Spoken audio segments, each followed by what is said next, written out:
you're most likely, just most people are wired that way. Okay. So if you're going to, so be a kind coach. But here's the thing, you're going to find where if you created a list of all the things that you could do to improve your input and to improve your process, you don't need to fix all of them. You only need to pick the one that is going to have what you feel is going to have the greatest leverage or the greatest result in producing an output and feedback that you would prefer. Okay. One thing, don't go through all of them. Just pick one of them. And you're like, well, man, I want to like grow this thing. Here's the thing. If you guys want to grow quick, all right, you got to remember slow is smooth and smooth is fast. Don't try to go fix every single thing that you see wrong. Just pick one thing. You can pick one thing and then every show you do, pick one more thing, right? And you begin to stack it and it will start to have that momentum. Okay. Yeah, 100%. Okay, sweet. I just want to read. I swear every time I have a doubt, I come on here and you speak about it. Yeah, because we all are dealing with the same doubts. Okay. This isn't unique to y'all. Okay. When you guys have doubts after your shows or during your shows or before your shows, your doubts as like a live seller in general, a business owner, a mother, a father, a husband, a wife, those are all, everyone has those doubts. Okay. But it just come back to this. That's why it's so important that we have framework. That's why I was saying you have to use a filter through which you're making all of your decisions, because otherwise it's all based off of feedback, your feelings, your thoughts and your feelings, which are your thoughts and your feelings. Like they're like 90% of them are subconscious that are repeating every single day. So we have to rewire our entire brain to get us to a place that we can focus on the things that are actually going to help us to get the output that we want. Because naturally, we're not going to do that. Because naturally, y'all are going to be mean to yourselves. Okay. You're naturally most likely going to be mean to yourselves. My daughter's out there playing in the rain right now with her best friend. So if that is the case, we need to have something through which we make our decisions. Because if we base it off of the feedback, we're going to get beat up, right?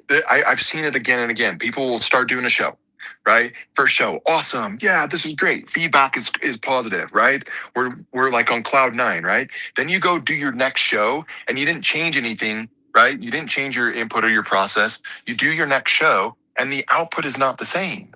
Second show, you're like, what the heck just happened? Here goes, okay, I'm going to switch up my show time. I'm going to switch up some stuff.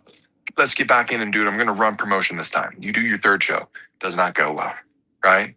I saw someone who was like, what is happening? I saw him on TikTok today. I just did my third show, my fourth show. 0 sales. I was live for like 45 minutes. Nobody came in. Nobody bought from me, right? So what happens? Feelings get in. We're like, oh man, what is that? And what do they do?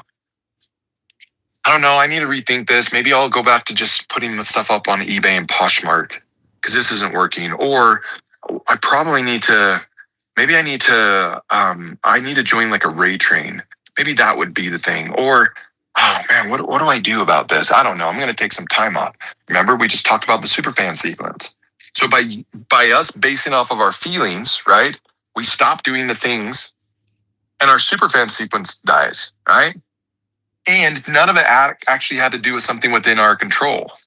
All the things that we were looking at is like we had low viewership, low sales. What are we going to do? And most of the time, what people do is they go tactically try to fix these things. So, for example, running promotions would be a tactic. Okay, it's one thing that you can do, but it's not going to make or break your business. Well, it can break it will amplify and expose what it is that you're doing. Okay. But it's not going to, you can increase your viewership, but if nobody's staying in your viewers, if nobody's staying in your show, you could get more people to your show. But if nobody's staying in your show, then that's not really doing anything for you, right? And if you keep switching up where you're like, oh, I'm not feeling it today, and you're basing your business off of how you feel, then you're going to end up losing. It's going to be inevitable. And this is where people get burned out. Okay. Then they go into comparison. They start comparing their results with everyone else. Then they start making personal meaning about it. But nobody bakes chocolate chip cookies and takes it personally. We need to go through and be students of the game. Okay. I have people that will come in on occasion. I was thinking about this. I was pretty fired up after my wife's Q&A. I know a lot of you came in off of, she did a Q&A yesterday. And I was a little bit fired up because I was like, man, there are people that are in there that like want to go through and like debate things. right? And what we're doing is saying, hey, here are the inputs in the process, right? And they're like, yeah, but that's not how I feel about my business. But when I go see the results of what they're getting, like their feedback is the thing that's pushing their business based on how they feel. And a lot of times what people end up doing is they will surround themselves with people that give them the feedback that they want. So they feel like they're doing the thing, even though their business it's not growing. So they go around people who are going to, do you guys use ChatGPT? You guys know, like, if you set up ChatGPT without like going in and setting up the settings, like ChatGPT will tell you that you're a freaking genius. Like every single one of your ideas, now we're cooking. This is exactly what's going to have you set apart from everyone else, right? Like ChatGPT is like the number one yes man, right? A lot of people have the people that they surround themselves with. They're giving them the same thing. Or they're like, oh, my show's like, just keep going. You're doing great. You don't change a thing, just be you. Really? Because I'm not getting the results. No, that's on Whatnot will figure out that you're awesome at this, right? And so the advice that we're getting is we'll go to places and we'll base the feedback of what we're getting on how it makes us feel. So we'll literally surround ourselves with people that are telling us that we're doing great, even though we're not getting the actual changing our input in our process. And then you come into a show like Masterclass, and we'll get into it a little bit later, and we'll start bringing stuff up. And the feedback that your body is telling you is like, this feels super weird. I don't like it. I don't like it. So some people push back against it, which is totally fine. I don't have a problem with that. The problem that I have is when people are constantly coming in and pushing against the idea, but when I go look at the results, they're not getting the results that they want. And then I'm like, oh, you got to change your input in your process. And like, no. I don't like it. Everyone can run their business how they want. I'm like, you can 100%. You can absolutely do that. Go for it. However, there are frameworks, principles, and concepts that just work, right? Do they work 100% of the time?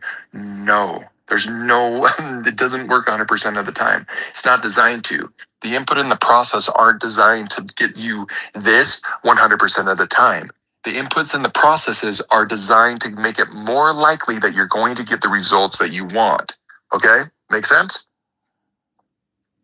Okay.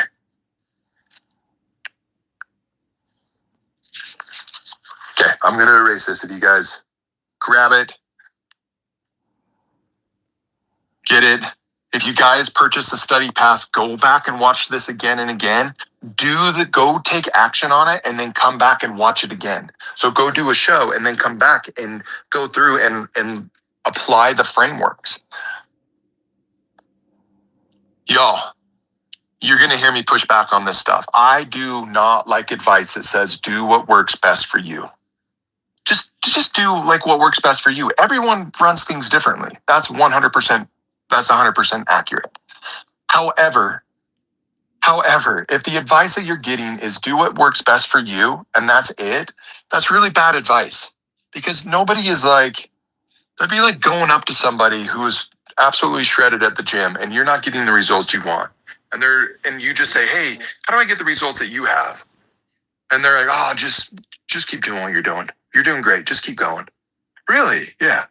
Just keep coming to the gym. Oh, okay. Right? Okay. No, that's horrible advice. That's lazy advice. Do what works best for you, right? Doesn't work. It doesn't work. Also, keep in mind, the other thing is as well, for those of you that are natural, for those of you, like, I just want you to know something, okay? So as a sales coach, how many of you consider yourself to be an introvert? I'm going to help on both ends, okay? I think I'm an ambivert, where I'm like, I can be an extrovert, but I've got like my cycles and I have to be like an introvert as well, right? I'm both, yeah. Me, but nobody believes me, yeah, right? Okay, here's the thing, okay? Whether you're an introvert or an extrovert, okay?